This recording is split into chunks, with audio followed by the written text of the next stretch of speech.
everybody. It is Wednesday, April 17th. You're listening to the mo.news podcast. I'm mo.news. And I'm Jill Wagner. This is the place where we bring you just the facts. And we read all the news and read between the lines so you don't have to. Jill, I understand based on our conversation just now that you're interested in a new fashion accessory for a pair of Crocs. Well, you know I love my Crocs. So what could be better than just being comfortable in your footwear? Having easy access to snacks. And apparently Crocs has teamed up with Pringles and they've added this snacking accessory. It's like an ankle holster for your potato chips. And Moshe, would you believe it? They cost about $100 and are apparently sold out. The Crocs with a Pringles ankle holster off the market. I wonder if anyone in the audience has already gotten a hold of them. Please let us know. Send us a photo. Jill, I can't imagine it's very convenient to store potato chips next to your foot. Right. It doesn't feel entirely sanitary, perhaps. No. Not convenient, non-sanitary, and not worth $100. But I guess for the statement saying you got a pair, it means something. Jill, it made me immediately think of Napoleon Dynamite. You remember he keeps his excess tater tots from the school lunch in his pockets. And so I would imagine like a character like that, movie character like that, would have been interested in a ankle holster. But this is for real life people. So again, I look forward, given that I live in New York City, I imagine someone from New York City bought them, and I look forward to seeing someone on the street pull a Pringle out of their ankle. Okay, let's get to some headlines here, starting with a story lighting up social media. Caitlin Clark went #1 in the WNBA draft, but some fans are outraged about her salary. On to politics. Here we go again. Could we be without a House Speaker for the second time in 6 months? The Donald Trump trial moving quicker than expected, with more than half of the jury seated on Tuesday. Yeah, they struck out on Monday, but Tuesday they got a few, Jill. We'll tell you what we know about them. They're anonymous, but we know some details. To the Middle East, the U.S. is planning new sanctions on Iran after its weekend attack on Israel, and where things stand on a potential hostage ceasefire deal. Some good news when it comes to violent crime. Homicides are plummeting in American cities. And New York City is contemplating birth control for its rat population. Jill, we really need it. And I have to tell you, in diving into this story, I found out some remarkable statistics about rats. Get ready. Right, it makes sense why there are so many of them. I'll explain to you how it is that one rat couple can have more than 15,000 descendants in 1 year. Plus, Moshe has on this day in history. Jill, it's a big 60th birthday for the Ford Mustang today. We'll tell you about how it was almost called something else. Okay, let's start with a story that's been trending on social media and creating a bit of an uproar. Women's basketball star Caitlin Clark from the University of Iowa was the #1 pick in the WNBA draft late Monday. That is not a huge surprise. After all, she did set the all-time scoring record for both men's and women's college basketball. She also helped to bring in record-high TV ratings for women's basketball, with viewership for the women's championships surpassing the men's championship this year. But what is surprising many people, her salary and how much less she is making compared to male players in the NBA. So Clark is set to sign a 4-year, $338,000 contract with the Indiana Fever as part of the WNBA's rookie wage scale. She'll be earning $76,535 in her rookie season this summer. Now compare that to the #1 overall pick in last year's NBA draft, San Antonio Spurs rookie star Victor Wembanyama. He has a 4-year, $55 million contract. He earned $12.1 million in his first season. So that has a lot of Caitlin Clark fans weighing in on social media, saying that she and other WNBA players deserve a lot more. Yeah, people, athletes, commentators, politicians, media types, all chiming in on social media in the last day here. The quarterback for the Pittsburgh Steelers, Russell Wilson, wrote, "These ladies deserve so much more, praying for the day." NBC's Hoda Kotb called it ridiculous. Lisa Ling, you might know her, Lisa Ling over on Instagram writes, Steph Curry makes more per game than what Caitlin Clark makes for 4 years. It's bullshit, she wrote. With the toll sports and travel take on women's bodies, is this even a living wage? I know WNBA games have not brought in comparable numbers by any stretch of the imagination, but this is disgraceful. A living wage? I mean, is she aware of the average salary that most Americans make? Well, there's that, plus the fact that they do get a free apartment, as well as some other perks of being a WNBA player. But nonetheless, the outrage is there. We should mention Clark makes about $3 million a year right now just from endorsements, and that's while she was in college. She has deals as a spokesperson for State Farm, for Gatorade, for Nike. And one can imagine, based on the season that she had and the fact that she's now in the WNBA, that number will grow beyond $3 million. That said, they're still speaking of the core issue here, which is the WNBA salary. Now, the WNBA officials and NBA officials will tell you that this comparison is not fair. That the WNBA makes a lot less money than the NBA by like 50 times, both in terms of ticket sales, TV contracts. The NBA brings in $10 billion a year. The WNBA brings in $200 million a year. In fact, until recently, the WNBA was not even profitable. They also have different seasons. The NBA plays 82 games. The WNBA plays 40 games. When it comes to media rights, the WNBA makes $60 million a year from media rights. The NBA brings in just about $3 billion annually. So again, $60 million to $3 billion. And the NBA, by the way, is about to sign an even bigger deal, upwards of $70 billion over multiple years here when its TV deal is up this summer. Yeah, the commissioner of the WNBA, Kathy Engelbert, said that securing more lucrative media rights deals in the coming years is going to be critical to the league's ability to compensate athletes more, basically saying more people really need to watch games as well as buy tickets and merchandise in order for the WNBA to pay its players more. And some analysts say we're not talking about a jump of 5 to 10% in viewership here. There has to be a real significant jump. Yeah, some of the comparable numbers we just mentioned, right? $10 billion a year to $200 million a year, TV contract, $3 billion a year to $60 million a year. What they need is a huge fan base. And, what some of the analysts will say here is this is less a gender issue and more an economic issue. At the end of the day, to pay the athletes more, significantly more, the league has to bring in more money. More people need to watch. They need better TV contracts based on more people watching. More people need to attend games. You can raise ticket sales that way. Prices can go up. Then they can move to bigger arenas. Generally speaking, it has to go through the same evolution that the other sports leagues have gone through. And then maybe with that interest, you extend the season beyond 40 games a year to the 82 games the NBA plays. You add more franchises, etc. Again, they're just at the verge of profitability here. I imagine Caitlin Clark is really going to blow it up, and they're going to need more of this.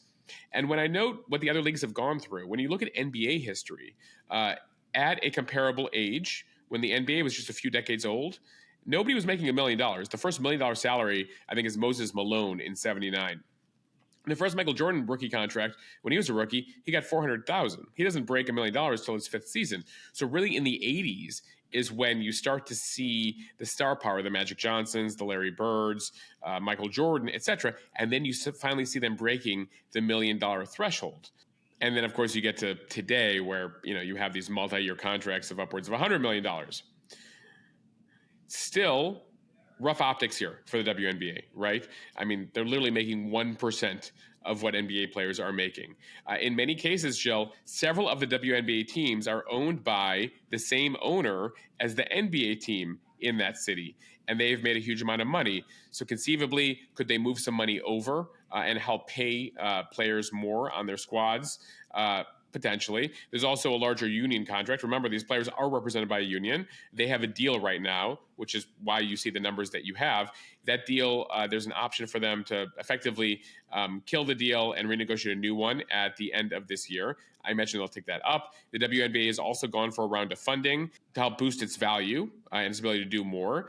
Nike invested. The founder of Carnival Cruise Lines invested. Michael Dell invested. Lorraine Jobs invested. Condi Rice invested. So we certainly see things going in the right direction if in the coming years we want to be able to see those salaries go up. All right, my personal take, Moshe. I think the women are not making enough, and I understand the reasoning behind it. But I would say that the men are making too much, from basketball to baseball. As a fan, it is pretty much not affordable to go to games, between tickets, food, parking, etc. You take kids, that's 2, 3, 4 tickets if you want to go as a family. I understand economics. I understand that there are people who are willing to pay. I get it. Yeah. But I think at some point something has got to give. And we discussed this before on the podcast. There was that Wall Street Journal story just about fun being too expensive at this point. And it's like concerts are insane. I can't afford to go to a concert. Sports games, things like that. It's just a fortune to do anything. Like if you want to leave your house and go see someone perform or a game or something, it's just not affordable. Well, you know what's still affordable? WNBA games, Jill. Moshe, it's a great point. Do your part, Jill, to raise Caitlin Clark's salary. In fact, mark your calendars, folks. The Indiana Fever will be here in New York facing the New York Liberty on May 18th. So in just about a month. So, Moshe, you put me on the hot seat. I'm going to throw it back to you and say, how about a mo.news event? How about a team building event? at the New York Liberty Indiana Fever game. We will look into it. Okay, now to politics, where the dysfunction continues in the House of Representatives. And Speaker Mike Johnson's job is on the line as some far-right members of the House are threatening to oust him. Moshe, does this sound familiar? Jill, I feel like we just pull out some podcasts from the fall and just replay them for folks. That's right. So Speaker Kevin McCarthy, if you remember, he was ousted after 269 days, the third shortest speakership in history. That was less than 6 months ago. Mike Johnson, we should note, is only 175 days into his speakership as of today. This time, 2 far-right members are threatening to oust him after he proposed a plan to get aid to Israel, Ukraine, Taiwan, and others, all passed as one large aid package by the Senate back in February. On Monday night, he decided to make each aid package a separate bill. Aid for Israel did take on some new urgency after Iran's missile and drone barrage this weekend. He's going to then hold a separate vote on additional aid for Ukraine and other measures. Still, his angry right flank, not happy. They think that he is acquiescing to Democrats. And then there is Congressman Thomas Massie. He is a Republican from Kentucky. He just came out on Tuesday and called on Johnson to resign. And he said he signed on to Marjorie Taylor Greene's plan to get rid of him. It's known as a motion to vacate. Yeah, so Greene pushed this a couple weeks ago. She was alone until now. Now Massie has signed up. We've talked about Greene before.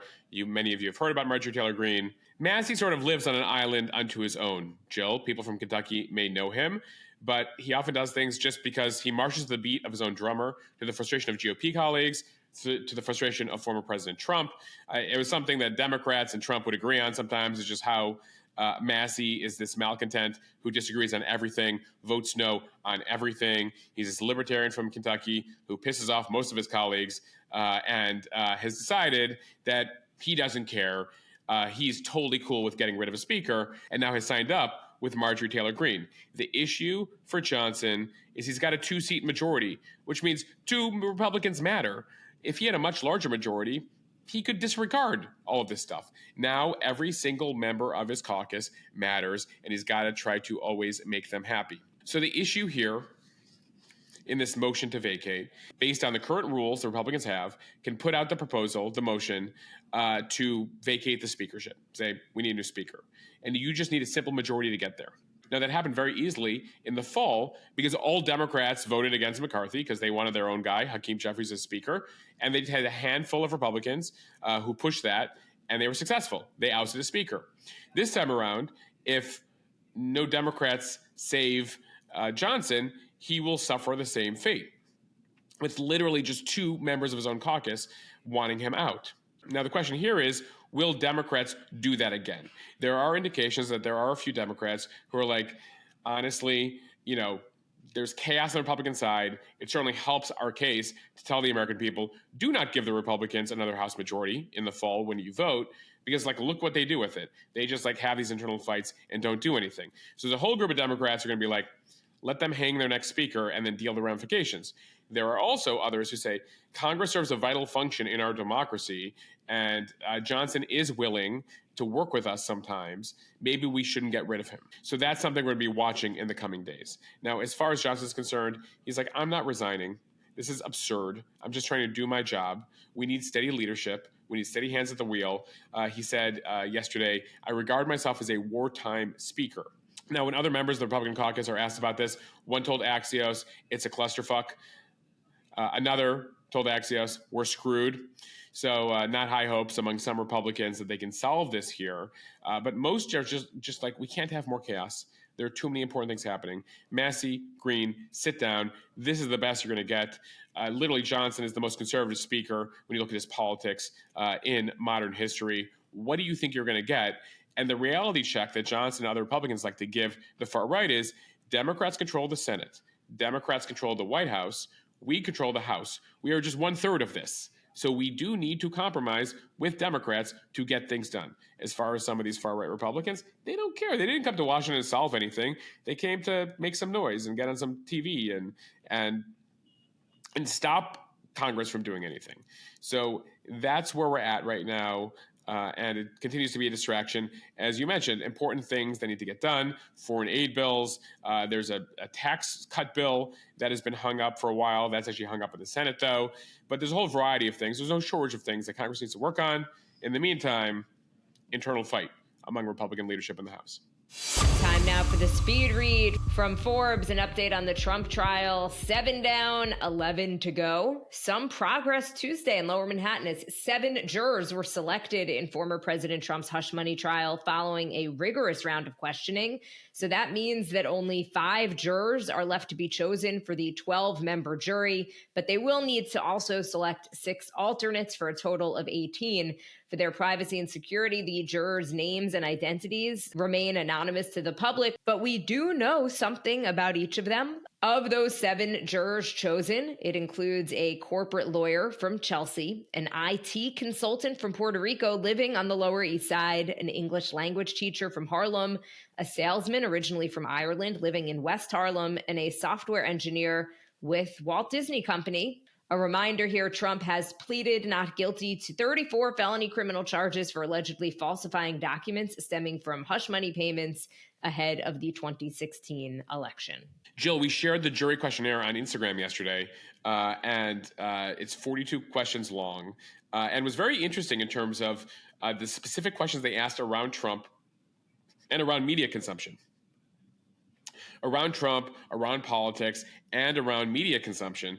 And what's notable here is in this first group, several of them get their news from TikTok, because it asked which social media you get your news from. So I found that very interesting.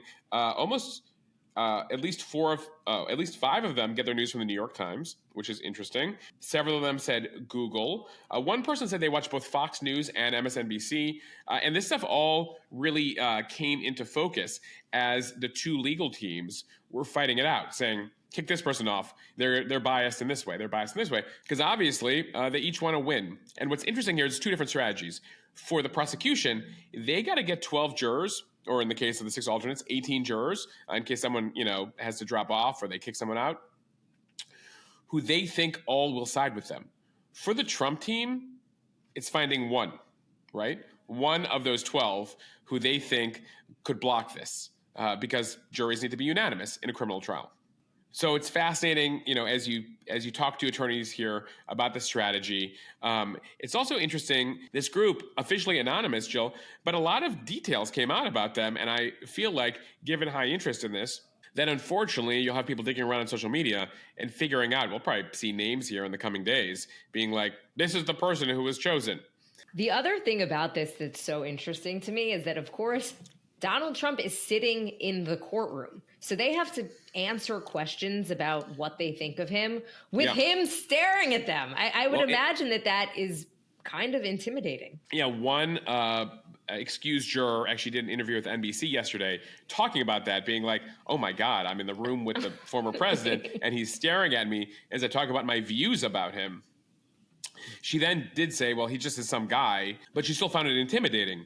At one point, Jill, apparently he scowled at somebody as they were talking about him. And then as they exited the room, the judge yelled at Trump, "You cannot intimidate the jury." And so basically there a warning there from the judge. Jill, social media came into focus yesterday, as in previous social media posts by these jurors. The 7 you mentioned actually came from a larger group, several of whom came through the first round. By the second round, apparently, legal teams went through their social media profiles and found previous posts related to politics. In fact, several people were kicked off for anti-Trump posts who had made it through the first round. Someone had posted a video, an AI video of Trump saying, "I'm dumb as F."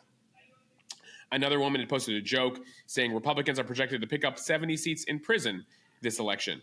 Another person literally wrote, "Get him out, lock him up," in regards to Trump back in 2017. And so the judge asked these people about it. They tried to come up with excuses. And so that group was dismissed.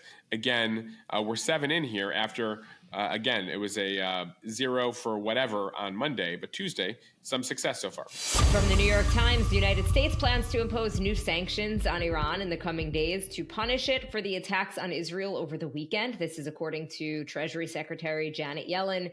She declined to elaborate on what form the sanctions might take, but suggested that the Biden administration is considering ways to further restrict oil exports from Iran.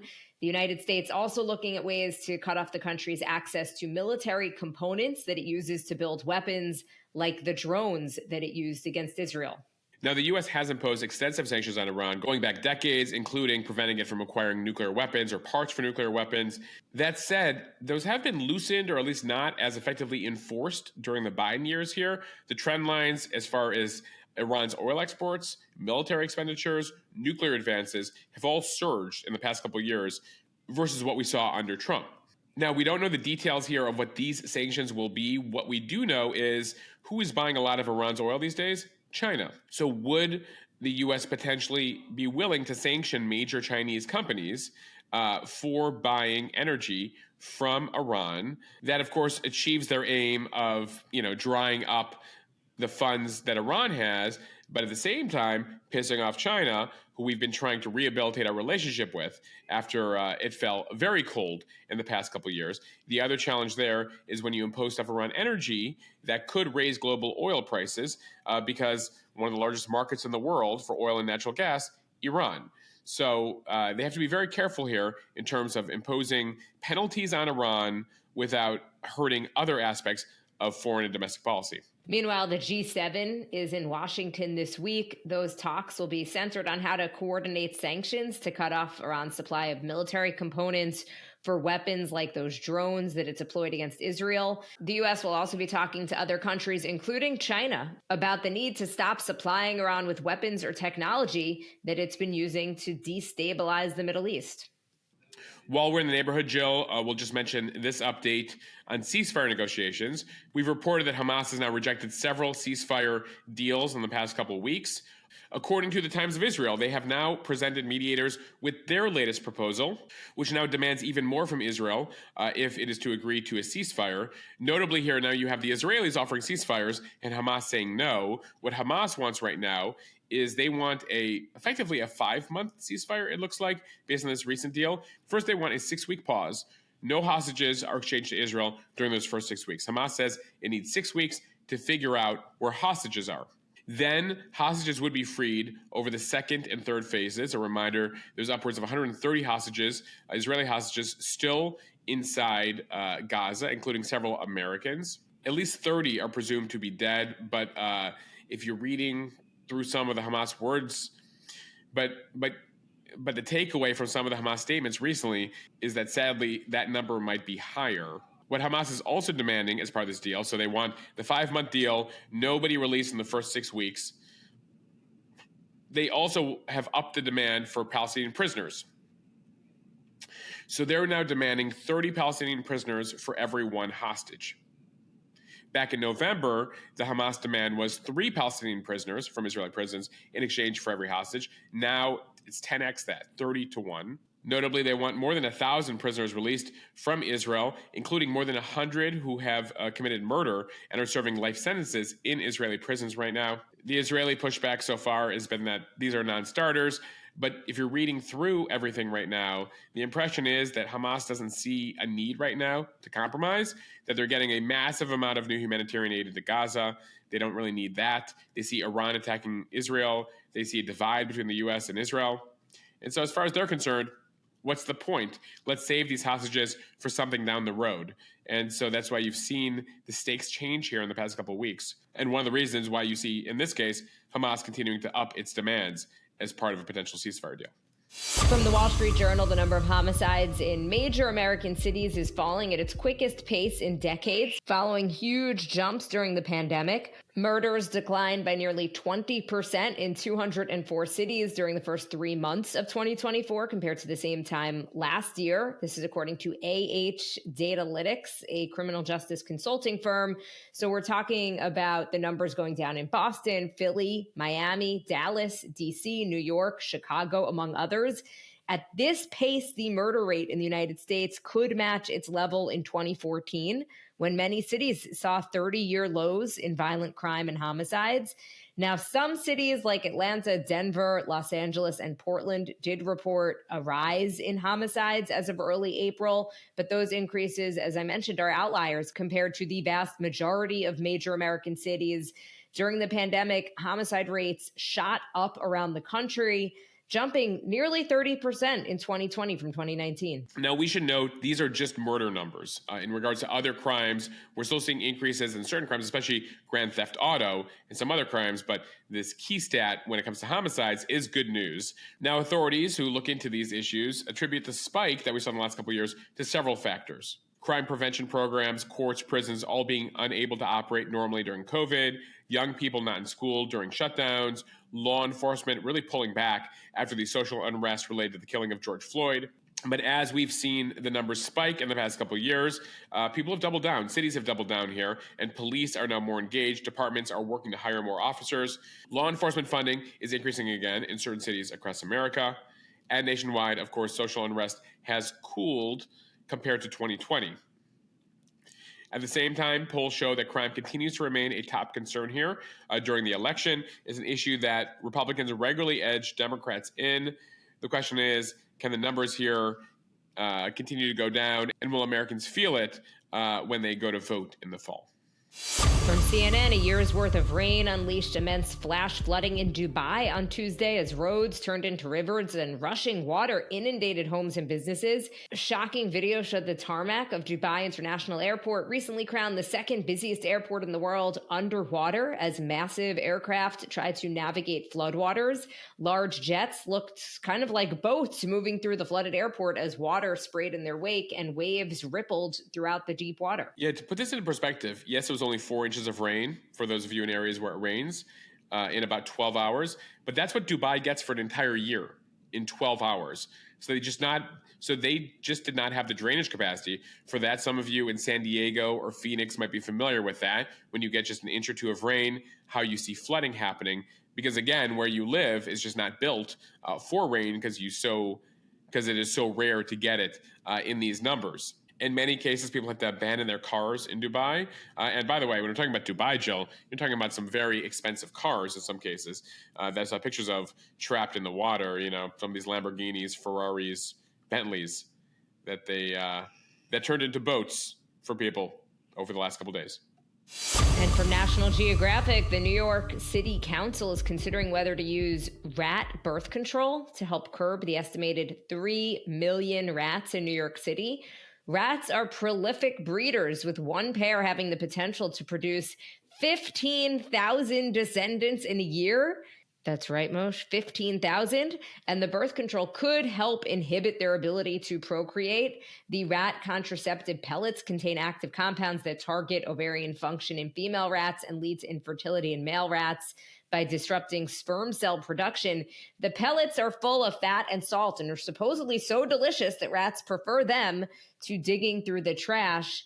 And believe it or not, it has been tried before. All right, Jill, just to explain how 2 rats can make 15,000 in a year, I want to play this clip from our friends at National Geographic explaining the math here. Let's do the math. Each mother rat can have up to 12 babies in a litter. She can have a litter a month, 144 babies a year. Her babies will start having babies 2 months after they're born, and those babies will start having babies 2 months after that. One couple, just one, can produce 15,000 1,000 descendants in a year. Jill, also, fun fact here, rats can engage in relations, so to speak, up to 20 times a day. So, you know the expression, like bunnies, like rabbits? It should be like rats. Really, you should be talking about rats because that's what's going on. I actually, when I learned the number that in New York we have about 3 million rats, I was like, that doesn't feel like they're accounting for all of them. I feel like we have more. In a city of 9 million people, only 3 million rats. I feel like every time I look down on the subway below the tracks, like there's at least 5 or 6 of them. Well, that's what I was going to say. Have they been to the subway? Are they not counting that? I don't know how they get that estimate. I do need to dig into this further if you guys want me to. But interestingly, as you noted, this isn't the first time New York has tried this. In fact, back in 1967, the governor at that time, Nelson Rockefeller, first announced a plan to give rats contraceptive by dissolving a form of estrogen used in human birth control pills in vegetable oil and then dipping meat and grains in it across New York City. Then apparently we tried this again like a decade ago. And then we went to rat poison. But then that recent story that the beloved owl of Central Park died recently, and they found a lot of rat poison in his system, has led folks to say, you know, maybe this rat poison isn't a good idea for the rest of the animals in New York City. So let's go back to rat birth control. Apparently this works for both the male rats, making them infertile, as well as the female rats. But the big issue is, really, Jill, in New York City, we put our trash on the street, and they've never figured out a way to do it better. We're supposed to be getting boxes at some point. But if you walk around New York City, they pile up the trash outside buildings on certain days, and that is a huge issue when it comes to feeding said rats. Well, Moshe, I think the birth control sounds like it's definitely worth giving it a try. And those pellets sound pretty good. Apparently it's been tried in Boston, Columbus, Ohio, Hartford, Connecticut. Jill, the comments on the Instagram post that we posted about this are awesome. Some people are saying, why don't you just send cats out there? Like, that's the answer. Other cities have tried just tons of cats, and they will take care of the rat population. But then, of course, we'll have a cat problem in New York City. So, you know, I don't know about that. And then, of course, there were comments from people saying, I feel like rats have better government benefits when it comes to birth control than women. All right, we end here with On This Day in History. We begin in 1961 on the beaches of Cuba. 1,500 CIA-trained Cuban exiles launch what's called the Bay of Pigs invasion. It's a disaster in an attempt to topple Fidel Castro. He crushes it by the third day. And that failed operation, embarrassing for a young new president named John F. Kennedy, leads Castro to double down with the Soviet Union and brings us to the brink of nuclear war a couple years later as the Soviets, to back up Castro, put missiles in Cuba. All right, we stay in the 60s here. 1964, happy birthday to the Ford Mustang. It was Ford's attempt to compete with the Chevy Corvette, and we should say a very successful strategy. The Mustang was released with a $2,300 price tag. You could pay $2,300 for the first Ford Mustang back then in 1964. Of course, they've gone on to sell them for tens of millions of Ford Mustangs around the world over the past 6 decades.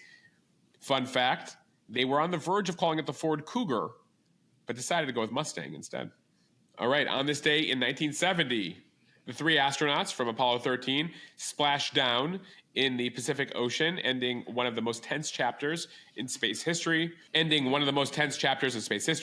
4 days earlier, their oxygen tank had exploded, and NASA and the astronauts miraculously got them around the moon and back home safely. All right, a happy 35th birthday today to CNBC, the business channel. Launched on this day in 1989, CNBC stands for Consumer News and Business Channel. I don't think they've ever spelled it out like that since they probably were founded. Much easier, the acronym. And it was obviously a pretty good idea because you've got a few different channels that have followed in their footsteps. You've got Fox Business, Bloomberg now has 24/7 business, Yahoo Finance. So yeah, no shortage. At the end of the day, not quantity, but quality of viewerships as they sell it, right? They're like, listen, the people who watch us have a lot of money, so you want to get in front of them. So the concept has worked. There were a couple failures, Joe. At one point, there was a network called CNN-FN, CNN Financial Network. So CNN made its attempt at a business channel at one point. And I remember when I was at Fox News, when we launched Fox Business, but I would say that Fox Business has sort of evolved into sort of a Fox News 2 at times, doing more politics than business for much of the day. All right, we end here with pop culture history. On this day in 1972, Elton John released Rocket Man, which, funny enough, was also Trump's nickname for Kim Jong-un for a while. Yes, the man with all the nicknames. Finally here, Jill, I thought of you for this one. On this day in 1973, the Eagles released Desperado. Dare I ask why you thought of me with Desperado? There's a Seinfeld episode. Oh, okay, fine. Jill, are you forgetting your love of the 90s and Seinfeld? I feel like I checked off 2 boxes with this one. And there's an entire Seinfeld episode and nothing. I got to spell it out for you these days. Well, first of all, it was in the 70s, okay? So that Well, the song's from the 70s. The song was in the 70s. So Moshe, admittedly, I didn't put 2 and 2 together, and I'm just like, what about me is ringing Desperado? I did get married late, I guess, in my life. Oh, what? Jill, again, it was about the Seinfeld going episode. Too far. You're going into a dark place that is solely unnecessary. that is totally unnecessary. Oh, reevaluating my whole life right now. Thank you, Moshe. So Jill was late to the reference. For those of you who don't know the reference at all, there's an episode where Elaine's boyfriend becomes catatonic when he hears the song on the radio. All right, everyone. Thank you for listening to the Mo News podcast. If you like what you hear, please share this with your friends who will help us grow. Follow us and subscribe so you don't miss an episode, and review us in the App Store. All right, guys. See you tomorrow. Bye, everyone.